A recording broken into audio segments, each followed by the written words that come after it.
G'day, leaders. Are you lucky or do you make luck happen? Do you lack or do you have an abundance mentality? In this podcast, Michelle and I discuss the mindset between having stuff and attracting stuff and what stops you from having abundance in your life, but specifically the mindset of lack. Enjoy. Why did it count backwards? I know that we're now recording. What? Hello, Captain. What I Come fly with me. Let's fly away. What are we going to talk about? I don't know. So, leadership, life, and everything else. Yeah. Am I live? No. We're recording. When are we going to be live?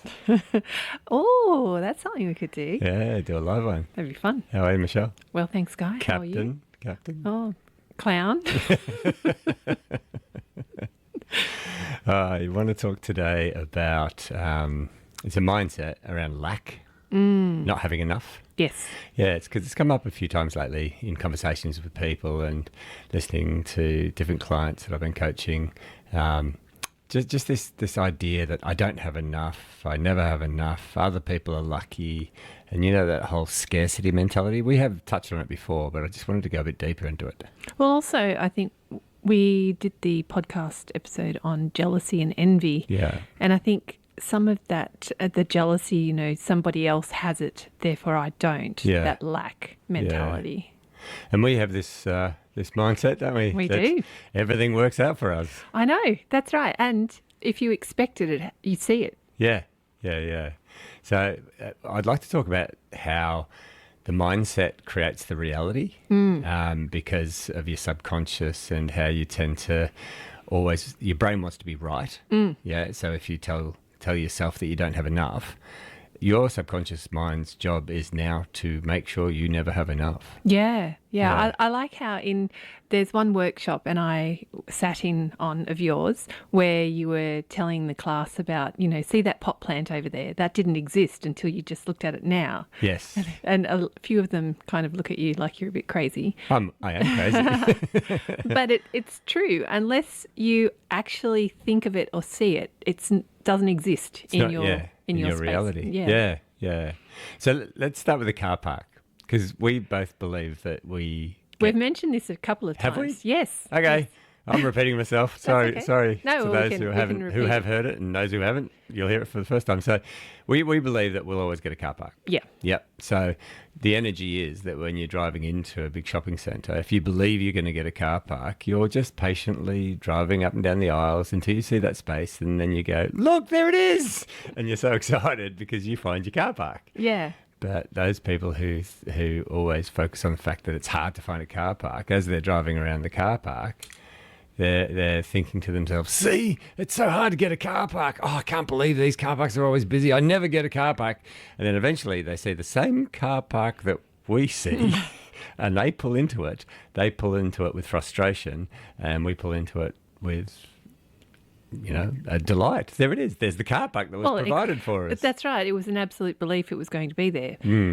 On the weekend, actually, I took my daughter to netball and it's the first game that I've taken her to. And my sister had said to me, her daughter goes there also, that it's really hard to get a car space. And so I left extra early, you know, quick, get in the car. We've got to go and get a car space. And then on our way there, I thought, why am I doing this? Why are we so early? Because I will get a car space. I know that.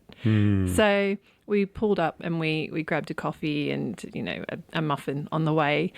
And my daughter said, aren't you worried that we're not going to get a car space? Because that's what I'd been saying. And it's like, no, I know we'll get a car space. I don't know why I let somebody else's opinion get into my head and of course, we pulled up and we got a rock star car plate. Yeah. So right at the front, it was like, of course we were going to get it. And so there's a lot of people out there thinking now, oh, that's just pure luck. But what is luck? Luck is opportunity met with decisions, a whole range of things. Because I've had people say to me in the past things like, "Oh, you're so lucky. You're so lucky." And it always offends me. It did earlier. I don't mind now. I just reframe it in my head that they've got a lack mentality rather than an abundance mentality. But when somebody says you're so lucky, they're basically saying, I want what you want, what you have, or you have opportunities that I don't seem to get.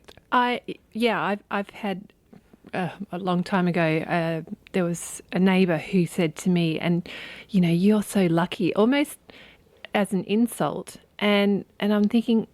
I am, like, I create my own luck, but I am fortunate. Definitely, I strive for things and I seem to get them. But that's because even if it's not exactly what I wanted, I take out of it that, I've won this, and I celebrate the wins and whatever. But I think what she was trying to say is that you're lucky and you don't deserve this. Yeah. So I've been thinking about that because we spoke about this recently. I think there's two different mindsets. There's a mindset of somebody who has a lack mindset, and those like you and I who have. Oh, there's the construction next door. Apologies to those listening in. That's construction happening right next to the studio. Aren't we lucky? Speaking about luck. Anyway, so I've been thinking about two different mindsets. So you've got somebody who believes that things work out for them, like you and I, and you got people who don't, who think, it's always hard for me. It's always hard for me. Now, that doesn't mean that they necessarily don't try as hard, right? So you work hard. I've seen you. You're incredible. And, other people work hard and they put in lots of effort. But that subconscious programming that says, I don't have enough, I'm not lucky, I don't get, I think that's what actually holds them back. So they work really, really hard. Like, there's no denying there's people out there who don't believe that they're lucky, work really, really hard, and they don't get as many opportunities as those who, say that they're lucky and work hard as well. And I think it's because when you have that belief system that you've got a scarcity, you don't have enough, you're not lucky like other people. That's a mindset that goes down into your subconscious mind, and your subconscious mind's job, as we've spoken about so many times on this podcast, is to create the reality that you've just programmed in. It's a robot. It just obeys every instruction that you give it. Yeah. And so if you say, I don't have enough, your subconscious mind is now working against you being successful because it has to find evidence of that. So it's not only going to look for evidence of that, it's maybe going to start to change certain behaviors. It's also going to change the way you speak to people. So if you've got this forced desperation inside you because you don't think you have enough and you're not lucky like other people, which is causing that desperation, that's an energy that goes out and impacts other people that are around you. And if you come at me with desperation, there's something that's missing in you that I don't necessarily want to engage with, if that makes sense in business. It's unattractive. I don't mean that in a relationship sort of way. It doesn't attract. Yeah. So, lots of people like to talk about the law of attraction. The law of attraction is energy, really. So, if you have got this positive energy, which you always seem to have, Michelle, that you've got this mindset that you can achieve anything that you put your mind to, that things always work out for you. And I've got a similar sort of mindset. That then changes your energy. It's almost like you expect good things to come.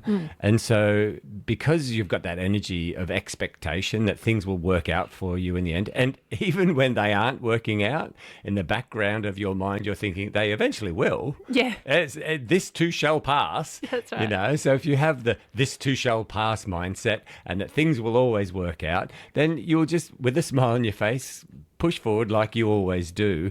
And that smile on your face is what makes you attractive to opportunities and other people. And I think there's a disconnect in a lot of people about how they just believe it's that person's lucky. No, it's not luck. It's attitude. It's expecting that things will work out, which then changes their energy, and that energy is what attracts other people to them. Opportunities. We were talking about this on the weekend, and Elizabeth Gilbert, who wrote the book Eat, Love, Pray, she has a book, I think it's Magic Happens or something, and it's been some time since I read it. But the idea that I recall from what she said was that basically if you look at yourself as a rock in a river and all the opportunities and things are going past you like the water, and if you reach out and grab something, then, that's your opportunity and you see and you're looking for things. If, however, you're that rock in the river and all of these things are passing you by and it's just you're not aware, you're not looking for it. Well, we're doing a jigsaw puzzle at the moment. A crazy 1,000-piece jigsaw puzzle. With tiny little pictures on it. Tiny little anime, I don't know how many. We got it when we were working in Japan. I don't know why we no, it's fun. It is, but it's that thing of there are so many pieces and it seems overwhelming almost. So you think, oh, and we were talking about this morning. We got it for the kids to also join in on, and some of them do. Come and do a piece here or there. Then walk away and go back to their digital devices. That's right. But we're tending to do it. But it's that thing of when you're looking, your eyes, sometimes you don't want to blink because you're like, where is this piece? It's got this tiny, tiny little bit on it that differentiates it from the other pieces that will fit into that slot. And I think it's just that knowing what it looks like, turning it around in your brain, how could this possibly be? You then you do see it, and then we sometimes say, okay, I need to walk away and come back with fresh eyes. Yes. And then the piece will just jump out and you're like, oh, of course, there it is. That's it. So your persistence pays off. It does. Yes, but we're noticing little minds giving up quite easily. Yeah. And I think that might be, this isn't what we're going to talk about today, but that whole reliance on technology to do all the work for their brains. I'm a little bit worried that technology is taking away, especially the younger generation's ability to be persistent with things. Is that the TikTok thing though, where it's just short and sharp? Fast? So it's called popcorn brain. There's a new term called popcorn brain. But I think being reliant on yourself, diligent and pushing through things is important, but which creates luck, or opportunities. But we're not seeing that in the younger generation who every game that they've ever played has been created by them, by the game itself, rather than like us as kids. We went out the backyard and we created games and we made up all the rules. Everything is done for them now. Anyway, that might be a whole other podcast. We digress. Something I'm quite passionate about is the loss of those negotiation skills that we had when we were out the backyard, organising who was going to bat first in the cricket game. Now it's the game creates all the rules for the kids, and so they're not learning these very important life skills. So when did you first start to develop? Did you develop it, or is it just natural in you, this mindset of abundance where everything works out for you, that you'll find that car park? When did that start in you? I think it was quite young because my parents do that sort of thinking. My mum especially brought us up with, and we have the term kookaburra, which I think I've mentioned before, and it could be parking fairies or something that you say, or a dance or something that you do, or you touch something. So kookaburra is ours, and my mum has always done that, and so that's just how we've kind of grown up. More construction in the background. We'll just ignore it. But and also the attraction.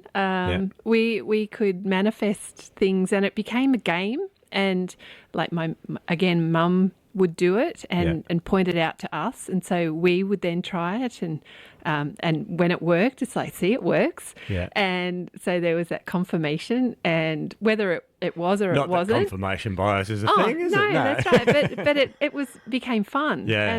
And then let's try this, let's do that. And then it was a competition. And then after a while, that immersion in it, that's how we are. So I suppose nurture was definitely Nice. Yeah, so you had a good start with those positive mindsets. That's right. It's funny when you talk to people who don't believe in this woo-woo of the law of attraction, and if you just say, think it and it will come, that is woo-woo, you know? So there's a lot more to it than just, I want this, you know? You've got to have a clear idea of what it is that you want. You've got to put in effort. You've got to move forward. You've got to have the right energy. You've got to put the work in place. And if you put the work in place, but you don't have the mindset as well, then that's going to hold you back, like we were talking about before. So it's not woo woo. It's real that if you're clear on what you want out of life, you tell yourself that things always work out for you. If you then have a positive mindset, you put in effort, you smile, and you attract others and opportunities to you. Like you, for example, I've got to keep referring back to you, Michelle. Over this last few weeks, about 7 opportunities have just come to you because of the way you treat other people. So the energy that you give other people and the way you interact with others, you always light up their life. And I've watched this ever since I've known you. But because of that, because of who you are as a human being and the way you interact with other people, they want to give back to you, and they do in opportunity. Like they come to you all the time with opportunities. I love watching it. Oh, thank you. I was thinking that you were going to talk about this weekend. I was walking to a shop and thought on my way, it wasn't the supermarket, I need to remember to buy a lime. And then as I crossed the road, on the road, there was a lime. I was like, thank you. We had a gutter lime. It was a perfect lime. It's got the skin on it. It's perfectly fine. That is something that's a bit freaky with you. I get it with lemons too, don't I? I think, I need my lemon. Lime. And there it is, sitting on the street waiting for you. I need a lemon. And you walk past a lemon tree with a sign that says, hey, please take our lemons. That's right. We've got a lot of people around here that do that. It's brilliant. I love community giving. Yes. But that was another. It was like, okay, thank you. Everything always works out for Michelle. That's it. Yeah, it's a lovely mindset. So we've got to teach kids, I think, this that if you think you don't have enough, your subconscious mind will make sure that that's always true. Yeah, it's not that if you just think it happens. It's not the woo-woo version of the law of attraction. It's about having a belief that things will work out, and they always do. Having a good work ethic, so putting in the work and having that positive energy, and that's where it all comes from.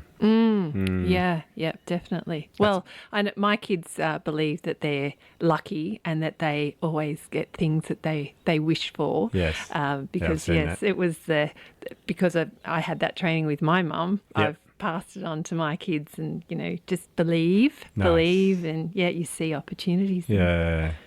I think I might need to do a little bit of work on my side of the ledger there. I think you do okay. Yeah? Okay. All right. Well, I enjoyed that one. Yeah, it's good. Yeah, good to see you, Michelle. Bye, guys. Bye. Well, that was fun. That was fun. You're such a clown. The clown. Lady Captain. And who's going to listen to this? Maybe our mums. Thanks, Mum.